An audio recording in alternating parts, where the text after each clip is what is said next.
we're going to turn our attention to one of the most powerful interviews that we saw in our media this week, and it was on Good Morning Britain. It was between Piers Morgan and Susanna Reid and Tommy Robinson. Tommy Robinson quoted from the Quran, and at the point where he waved the book around, Piers Morgan told him to show some respect and put the book down. And that is the contention of this discussion today. Surely, in the free world, we, as non-Muslims, are entitled to treat the book as we please. We're entitled not to entirely sort of, throw it on the floor or whatever, but to actually contest every single word. Is this not what we learnt from Charlie Hebdo, from those cartoonists who were murdered in cold blood because they insulted Islam? 0344 499 1000. So who is the idiot? Am I an idiot for talking about this? Is Tommy Robinson an idiot, or is Piers Morgan the idiot? You decide by texting us at 87222, and let's have a chat now with Tommy Robinson, who is also the author of his new book, Enemy of the State. Tommy, good afternoon to you. Good afternoon. Tommy, I think, as outraged as you were. I think you are entitled to your point of view, and you were in my opinion, an aerated point, sort of view of London, which doesn't seem to understand where you come from in Luton, which, though 30 miles from that television studio, could be 3,000 miles away.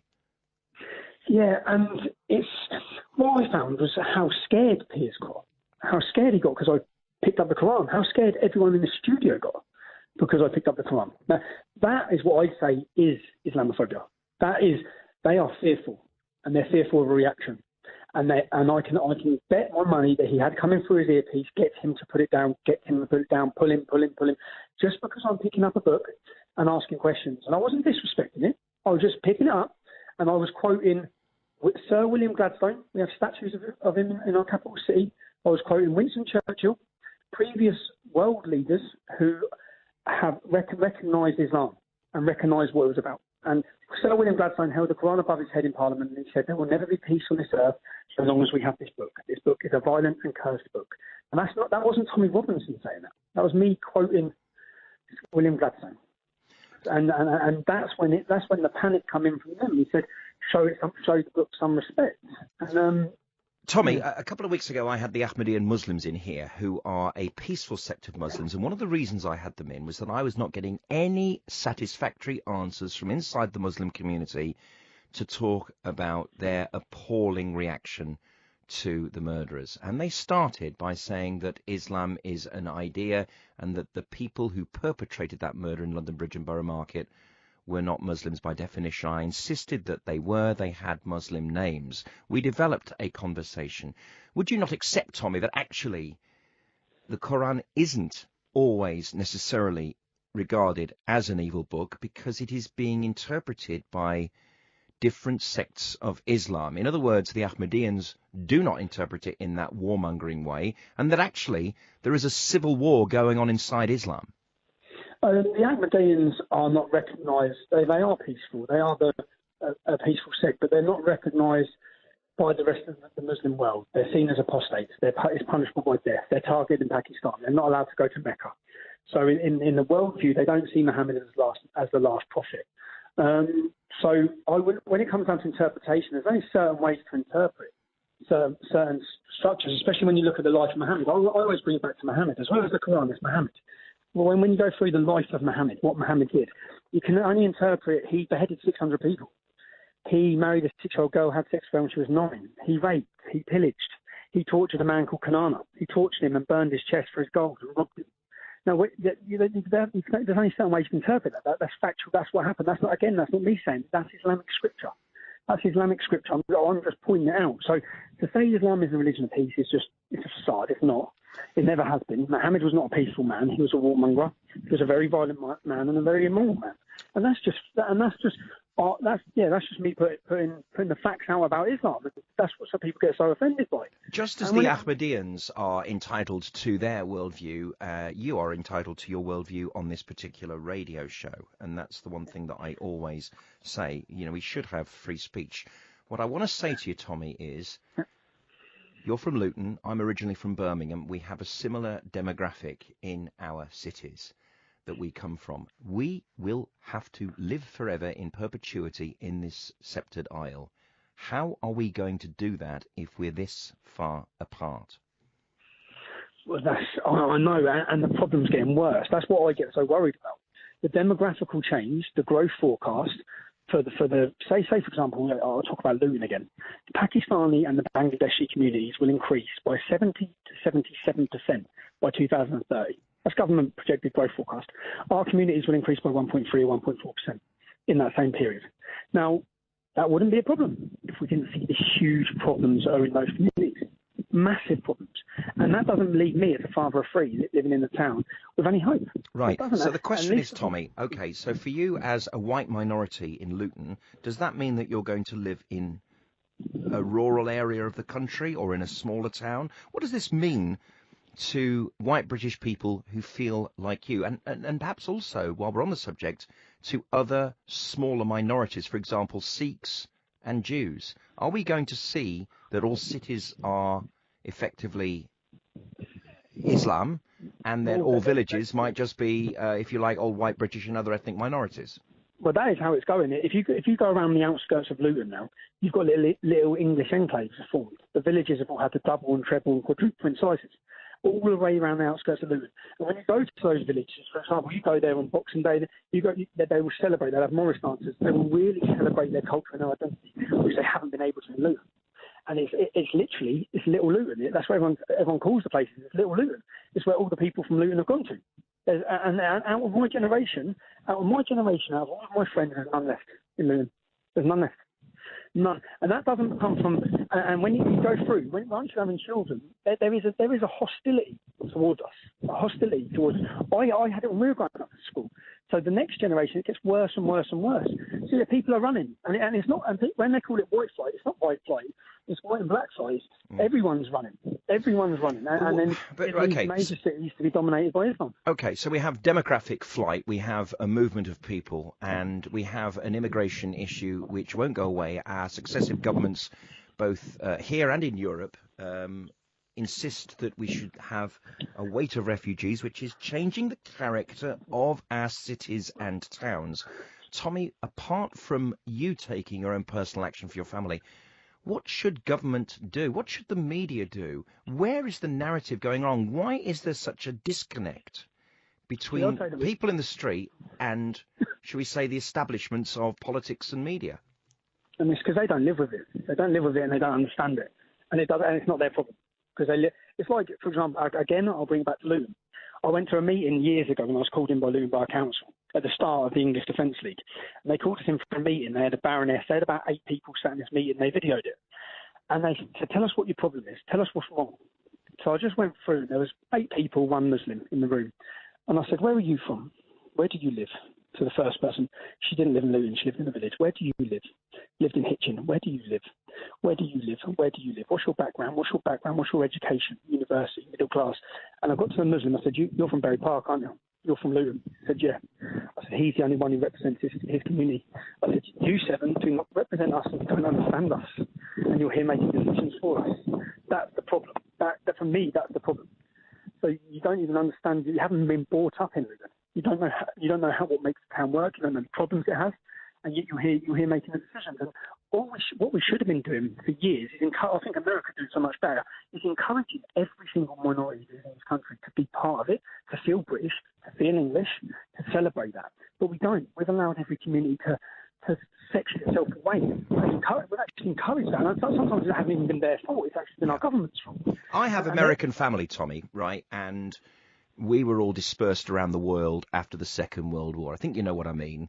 Our families went to the United States just to pursue their lives so they could live their lives. Some came to Britain.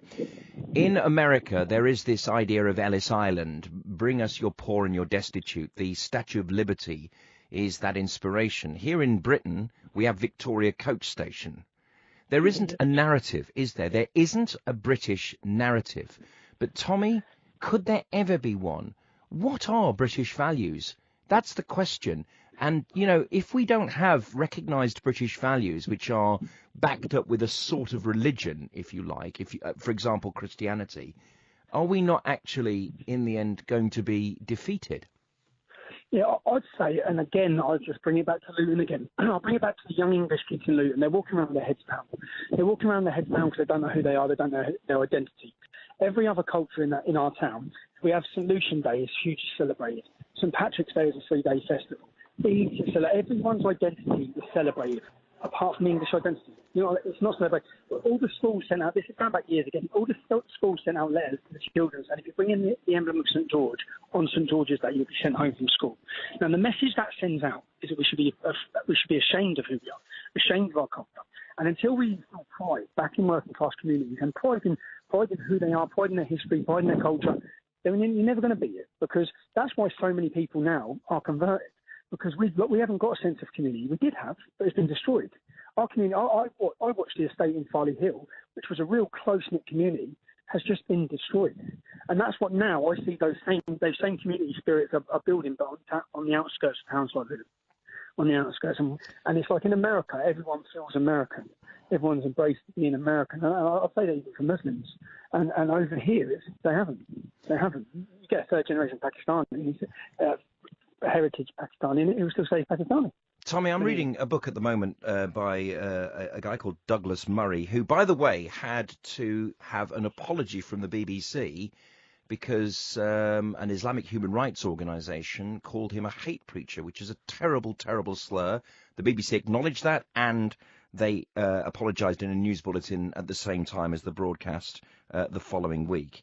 Douglas Murray's book is called The Strange Death of Europe, and if I can quote from this, I just want your comment on this. Lost in the cosy, consensual Newsnight style of discussion is any reference to what we called our culture, what we used to call our culture. As ever, amid the endless celebrations of diversity, the greatest irony of all remains that the one thing people cannot bring themselves to celebrate is the culture that encouraged such diversity in the first place. In the whole political and press reaction to the last census 2011, one saw once again the various staging posts of a direction of travel that is profoundly self-annihilating. Douglas Murray's contention in his first sentence in this book is that Europe is committing suicide, or at least its leaders have decided to commit suicide. Whether the European people choose to go along with this is naturally another matter. I'd agree with all of it. Across Europe, we are. When you look at the demographic push for change and you look at what's happening in every country, I said before, when I was growing up, I thought it was a Luton problem. When we formed the English Defence League, I then realised that all the problems I was experiencing were experiencing in every town and city. And then when we started looking into Europe, through the European Defence League, when we set that up, I realised that it's happening everywhere. And then the problem's so bad. If you look at Germany, look across Europe. And it is. And for some reason, the people are supporting it. You look in Sweden, when I see interviews with Swedish people, it's like the country's committing suicide. The country's committing suicide and has no pride in its own beliefs. Can I put a utopian view, not a dystopian view? Because so far we've been pretty miserable here in this interview so far. But perhaps if I can I put a utopian view to you though, a view that perhaps we might reach for, because our grandchildren have got to live here, our great grandchildren. They may continue to be British. They may not intermarry with other cultures. They may continue to be white British or any other demographic which is not Muslim. So the question I'm going to ask is, the modern Greeks are not the ancient Greeks. The Romans are not the Italians. Do you see what I mean? The whole point is, the countries continue and succeed in their various different ways, for richer or for poorer, but in peace and relative tranquility, despite the problems that there have been before, despite all the marauding nations that have come in, despite all the regional wars and world wars. Tommy, they have prevailed. And even though Greece is a very different concept to the ancient Greeks, and even though the Italians speak a different language from the Romans grammatically in every way, they're not even the same genetically. Actually, there will be a Britain, but it will be a different one, and that is the way that life is. It'll be a worse one. How will it be worse? Freedom. We'll have less freedom, because the more dominant Islam comes, the more dominant it becomes in our country, the less freedom. The more Islam, the less freedom, and the more problems. And if you look at that, that's just statistics. When you just look at all the problems and if look at the problems we face now, 5% of our country is Islamic. 5%. What do we think it's going to be like when it's 20%? That's what I just say to people. What do you think it's going to be like? Like, just look around. If we look at France is like 7 or 8%. That's why they have so many more problems. It's just a numbers game. So I think we should be doing everything we can to limit that and limit the growth of Islam and limit the growth of Sharia in Europe and in our country for the sake of our children. For the sake of our children. So I want my children to grow up in a free society, not a society that's ruled or where people are enslaved by Islam. Shall I tell you what scares me? I'll tell you what scares me. The ease by which a terror attack can be committed. All you need is to hire a car or a van, have 1 or 2 or 3 evil people with knives, get out the van and run amok, and you can choose your enemy, and the media then does the rest. So it can be a group of drinkers in London Bridge. It can be, our MPs in our House of Lords at Westminster, or indeed it can be children going to a concert in Manchester. When it attacks certain other groups of people, that is when I get very scared indeed, Tommy. It seems unstoppable. It really seems unstoppable. Well, it is unstoppable. Well, when you look that if we've got 20,000 people on a terror list, what terrifies me is that in 10 or 15 years' time, that will be 100,000. And then how can we cope? And how do you stop that? What's the solution, Tommy? How do we stop this? Well, we should be deporting out of that 20,000. I believe we should be deporting any of them that are not born here. But what about the guys who are British? What about those guys who are born here, who are the children of British people? If they've been fighting for ISIS, if they're on the terror watch list because they've been accommodated with ISIS, then I'd say intern all of them. Intern them because we are at war and we need to accept we're at war and not wait for them to attack. We've seen the last 5 of them have all been on watch lists. We've known who they all are. In fact, it's the same in every country in Europe. Every single time a terrorist does something, we know who they are. They've come, but the security services knew exactly who they were, but they just can't simply monitor them all. So that problem, I think in Belgium there's 60,000. In Belgium there's 60,000, and what terrifies me the more I look in and the more I learn, is the link between our politicians, even our police forces, and Islamist organisations. In Manchester, Andy Burnham shares a platform with MEND. MEND are an extremist, radical Islamic organisation. And then the more you look into why this is happening, why they're sharing platforms, the leader of MEND stood in a mosque and he said that we can now sway 30 seats at an election. We can now sway 30 seats. And he actually said 1 Muslim vote is the equivalent of 10 non-Muslims because we're congregating in small areas. Now, we just had an election and Labour won 32 seats. Now, Andy Burnham, his next policy is to get rid of the Prevent scheme, I believe, which, guess what? Men are against Prevent, completely speaking out against Prevent. So it's like, who's pulling the strings? Well, the more I look into it, when I look at Finsbury Park Mosque most recently, and I started looking into seeing who's behind Finsbury Park Mosque, they've just had a great Muslim Brotherhood PR campaign. They say there's an award-winning mosque. There's an award-winning mosque. It took me 10 minutes to find hate preacher after hate preacher. They're still talking in there. To see the extremist organisations, to know that the local council gives them £100,000, gifted them £100,000. Tommy, we've run out of time for now. You've made your points very clearly. Powerful stuff. Thank you very much. Not to mention the Hezbollah march, the Al-Quds march, which went through London last week. Thank you.